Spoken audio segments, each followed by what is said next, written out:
800 টাকা নিয়ে বিরোধে গত 20 এপ্রিল কেরানীগঞ্জের মডেল টাউনের বি ব্লকের টাইমস স্কুল অ্যান্ড কলেজের পাশে সহপাঠী পরশ দলবল নিয়ে হামলা চালায় ফাহিমের উপর। এতে গুরুতর আহত হন তিনি।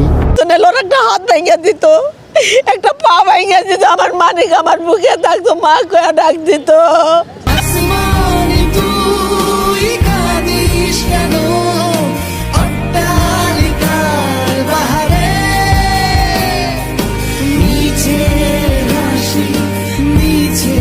আটশো টাকা নিয়ে বিরোধে গত 20 এপ্রিল কেরানীগঞ্জের মডেল টাউনের বি ব্লকের টাইমস স্কুল অ্যান্ড কলেজের পাশে সহপাঠী পরশ দলবল নিয়ে হামলা চালায় ফাহিমের উপর। এতে গুরুতর আহত হন তিনি।